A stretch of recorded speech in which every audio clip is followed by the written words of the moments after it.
Hello everyone, I am Anashura from Needhu's Academy. ഇന്നത്തെ വീഡിയോയിൽ നമ്മൾ ഡിസ്കസ് ചെയ്യാൻ പോകുന്നത് IELTS റീഡിംഗ് മൊഡ്യൂളാണ്. IELTS റീഡിംഗ് മൊഡ്യൂളിൽ നമുക്ക് ക്വസ്റ്റ്യൻസിൽ നിന്ന് എങ്ങനെ പെട്ടെന്ന് കീവേഡ്സ് കണ്ടെത്താം അല്ലെങ്കിൽ ആ കീവേഡ്സിൻ്റെ സിനോണിംസ് എങ്ങനെ പെട്ടെന്ന് കണ്ടെത്താം എന്നുള്ളതാണ് ഡിസ്കസ് ചെയ്യുന്നത്. IELTS റീഡിങ്ങിൽ ഏറ്റവും ഇമ്പോർട്ടൻ്റ് ആയിട്ടുള്ള ആസ്പെക്റ്റ് എന്ന് പറയുന്നത് ആ ക്വസ്റ്റ്യൻ അല്ലെങ്കിൽ നമുക്ക് കിട്ടുന്ന ആ ഒരു സ്റ്റേറ്റ്മെൻറ്റിൽ നിന്ന് കൃത്യമായിട്ടുള്ള കീവേഡ്സ് അല്ലെങ്കിൽ ഹൈലൈറ്റഡ് ആയിട്ടുള്ള വേർഡ്സ് ഐഡൻറ്റിഫൈ ചെയ്യുക എന്നുള്ളതാണ്. നമുക്കറിയാം ഒരിക്കലും ഈ തന്നിരിക്കുന്ന കീവേഡ്സിൻ്റെ സെയിം അതേ വേർഡ് തന്നെ നമുക്ക് പാസേജിൽ ഒരിക്കലും കിട്ടില്ല. അപ്പോൾ അതിൻ്റെ സിനോണിംസ് അറിഞ്ഞിരിക്കുക എന്നുള്ളത് വളരെ ഇമ്പോർട്ടൻ്റ് ആണ്. സിനോണിംസ് ഏത് രീതിയിലൊക്കെ നമുക്ക് പെട്ടെന്ന് കണ്ടുപിടിക്കാം.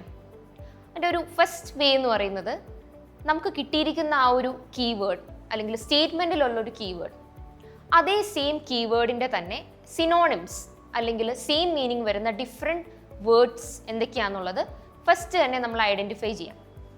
അപ്പോൾ അതിൻ്റെ മേ ബി ഡിക്ഷണറീസ് യൂസ് ചെയ്തിട്ടോ അല്ലെങ്കിൽ നമുക്കതിൻ്റെ എക്സ്പ്ലനേഷൻ റിലേറ്റഡ് ആയിട്ടോ ആ വേർഡ്സ് ഈസിലി ഐഡൻറ്റിഫൈ ചെയ്യാം.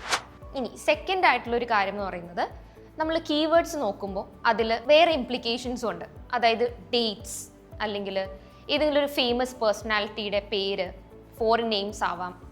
അപ്പോൾ 1984 അങ്ങനെയുള്ള ഡേറ്റൊക്കെയാണ് വരുന്നതെന്നുണ്ടെങ്കിൽ ആ ഒരു ഡേറ്റിന് എന്തായാലും വേറെ സിനോണിംസ് വരത്തില്ല.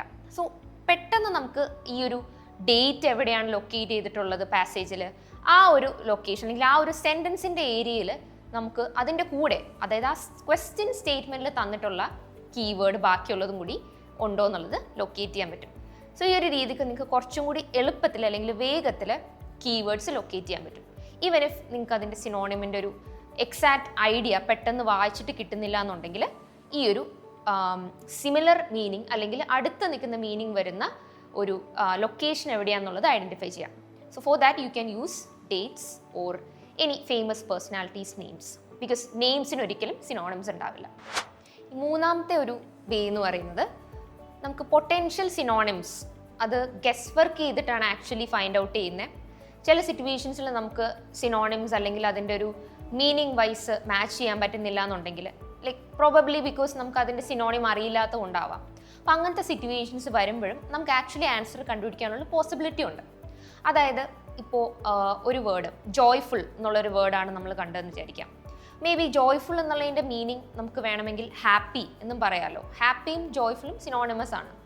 സോ ഇത് രണ്ടും നമുക്ക് യൂസ് ചെയ്യണമെങ്കിൽ may be joyful synonym of happy എന്നുള്ളൊരു കാര്യം നമുക്ക് ഓൾറെഡി അറിയണം. ഇൻ കേസ് നമുക്ക് അറിയില്ല എന്നാണെങ്കിൽ നമുക്ക് ജോയ്ഫുൾ ആ ഒരു കോണ്ടെക്സ്റ്റ് വിലയിരുത്തിയിട്ട് മനസ്സിലാക്കാൻ പറ്റും. അതായത് ഇപ്പോൾ പാസേജിൽ ഓഫ് കോഴ്സ് ക്വസ്റ്റ്യൻ സ്റ്റേറ്റ്മെൻറ്റിലുള്ള ആ ഒരു ഇൻഫോർമേഷൻ കുറച്ചും കൂടി ബ്രോഡായിട്ടായിരിക്കുമല്ലോ കൊടുത്തിട്ടുണ്ടാവുക. അപ്പോൾ ആ ഒരു ഇൻഫോർമേഷനിൽ കോണ്ടെക്സ്റ്റ് നമ്മൾ ആദ്യം മനസ്സിലാക്കാം.